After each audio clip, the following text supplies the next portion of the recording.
हज़रत मुसअब बिन Umair high level जा लटा पाईंदो, हाई लेवल जी जुती पाई, हालाणी में एड़ो को वडेरो न पाईंदो, एड़ा कपड़ा एड़ी जुती उदो हज़रत मुसअब बिन उमैर रज़ी अल्लाह तआला अन्हु किस्मत में कलमो लिखियल आ। पी के चई मां हिन छोकरे सां शादी कंदुम, हिन पी कराए शादी भली लटा भला ओताक भली घर भलो पुट जावा दस बुधो चईंदा हुजूर जो कलमो पढ़ी पोयो हुन जो पी बाह जो पूजारी हो सभा बंद करे छड़ी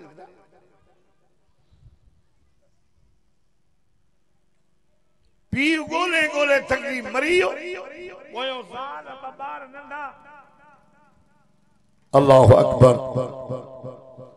इकड़े मदीने जे मीरा मिना जे लाल इमामुल अंबिया के चई सईमा के अबू भी अमर भी भायर भी हुजूर फरमायो बो चई सही मोकल दियो त मिली अचा। हुजूर फरमायो वन पर गाल बुध तुझी अम्मा मुसलमान नागे अबू मुसलमान नागे वने अम्मा सामो थई गाल बुध जाए अम्मा जे सामो न थी जाए पुट मां मोहम्मद तो के हिदायत कया भली तू जो अबू अम्मा काफर हुजन पर गाल बुध अम्मा जे सामो न थी जाए चई ठीक साईं हलंदे हलंदे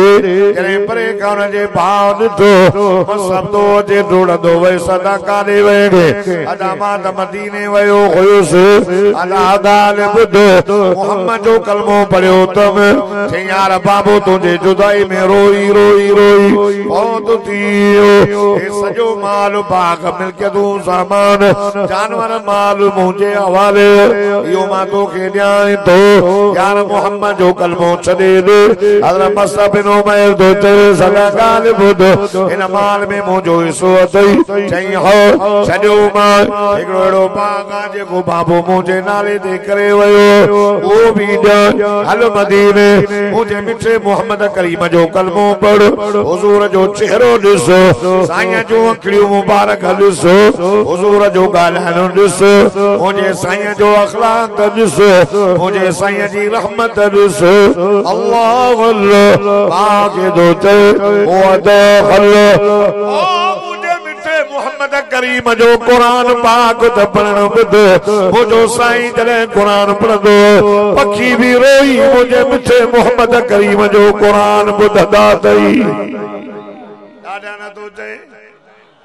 चेदा मां न हलंदुसि चेदा न हलंदे न त मां बि मिठे मोहम्मद जो कलमो न छॾींदुसि वाड़े वा चवां ॿुधो ॿुधो हज़रत मुसअब जो भाउ वयो वञ उन जे ज़ाल खे चई त तो वारे मुड़स मोहम्मद जो कलमो पढ़ियो चई हां ज़ाल तर खां ॿार बी रही नंढा ॿार कई परे खां चई मसाबत बी रहो हेरे न छो चई ख़बर पई आहे तो मोहम्मद जो कलमो पढ़ियो चई हां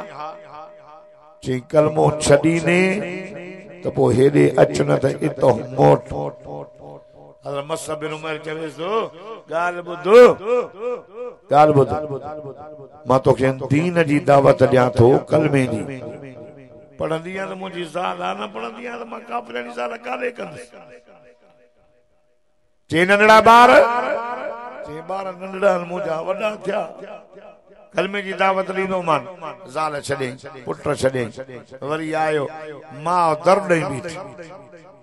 चेती दर न खोली थी मां मोहम्मद जो कलमो छॾ चे दो अम्मा मां कलमो न छॾींदुसि जे मूंखे छॾीने मां मां चे दो अम्मा भाउ छॾींदो अचां ज़ाल छॾींदो अचां पुट छॾींदो अचां सॼी दुनिया खे छॾींदुमि तो अमड़ खे बि छॾींदुमि पर मिठे मोहम्मद जो कलमो न छॾींदुमि लटा लारायूं सभु लाए दे हाई लेवल जा लटा पाईंदो मौलवी हाई लेवल जी जुती खुशबू हणी ही हलंदो हो गलन खां त घरनि में खुशबू ईंदी ही माण्हुनि खे हुजूर जे कचहरी में मोटीअ जी वेठो आहे जिस्म ते ॻूण पई आहे उठ जी साईं जी कचहरी में वेठो आहे वार विखड़ियल आका सल्लल्लाहु अलैहि वसल्लम ॾिसी करे फरमायो मसबले हवाल पुट्रा खाए वंजा लटा पाईंदे खुशबू लगाईंदे जुती पाईंदे आओ मुझा साईं पुट्र दे खबर ये लटा अज उन जी चाह ते उठ जी गुण पई थई आओ मुझा साईं पान फरमायो दे खबर वार विकड़ियल फेरो गड़ जिस्म ते मुलायम लटन जे बदरां उठ जी गुण पई मज़ो अचई थो आका सल्लल्लाहु अलैहि वसल्लम ॾिसी करे हुजूर जा किन मुबारक मां घोड़ा वही अल्लाह अल्लाह हज़रत मसअब बिन उमैर दो चवे मोजा साईं अल्लाह जी ज़ात जो कसम उन कब्रन में दो मज़ो नहीं दो जेको किन गुण में मज़ो तो अचे पान फरमायो केड़ी शय आ जेका गुण में मज़ो थी दे मोहम्मद आलिम मामन जी दावत ते अचण वारो हज़रत मसअब बिन उमैर चवे तो ओ मोजा साईं का वधीक ॿियो मज़ो केड़ो थींदो कचहरी रसूल करीम जी में वेठो अखियों मां ग़रीब परदेसी मसअब जो आइन चेहरो वसो हमारे साईं जो आ वेठो दो दीदार कयो इन का वधीक ॿियो मज़ो केड़ो थींदो बार छॾई ज़ाल छॾई पुट छॾई आए मित्र माइट छॾई एड़े ईमान वारनि जे लाइ रब क़ुरान में फरमायो असां इन मोमिननि जे दिलनि ते ईमान जा तपाणी छॾिया आहिनि क़ुरान में लिखियल एॾो अल्लाह जो रसूल एना मित्र माइट या गाल कुरान में लिखियल अल्लाह अल्लाह अवा दादा सब मोहब्बत सा सुभान अल्लाह चो तमा अल्लाह जो कुरान पढ़ा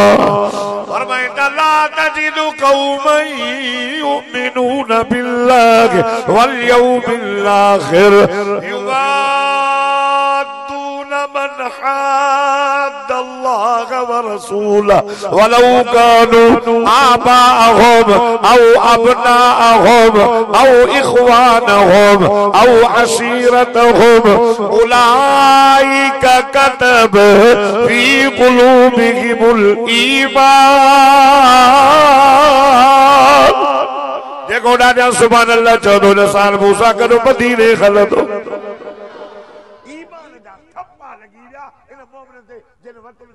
घर चलिया अब्बू चलियो अम्मा चलियो तू होटल चले मस्जिद में जा तू मोहम्मद तो सदाई ओहद जे मैदान में नबी पाक सल्लल्लाहु अलैहि वसल्लम ने इस्लाम जो झंडो हजरत मसअब बिन उमैर जत खई भी हिकड़े काफर जो तो ये बाह कटिया झंडो किरे भजंदो आहे हेडो जो तलवार है हथ कपजी पियो सट दई वरी हिन हथ में जले बीठो सुभान अल्लाह न तो नबी से जो झंडो न किरे तो घर तो लाए छड़े तो झंडो तो इहो झंडो लगो पियो हुजे न इस्लामी झंडो आ खुदा जो कसम तभी रहमत जो मींह वस ये इस्लामी परचम बरकत खातिर हणी चरन तभी रहमत और संदेश तो नबवी झंडो आ नबी से अम्मा आशा सिद्दीका तय्यबा ताहिरा सवेरे आए तो बड़े अम्मा आशा जो रो मुबारक मा टुकरी फारे साहबा के यो झंडो करे न हो जेको बदर जे मैदान में साहबा मथे के हदीस में अकुल सको अल्लाह वरी नो जो लगी तलवार दबियो तो कपजी पयो झंडो किरे जंग बदर थे वारे वा यार मसअब बिन उमैर इन बिनी टूटन सा कणी घर हुजूर पुरनूर सदको वना सल्लल्लाहु अला मुहम्मद सल्लल्लाहु अलैहि वसल्लम जे उन झंडे पर चमे नबी के सीने सा लगाए करे पी रयो इने के चेबो आइश के रसूल बच्चा छड़े आयो अबू अमा छड़े आयो घर छड़े आयो वतन छड़े आयो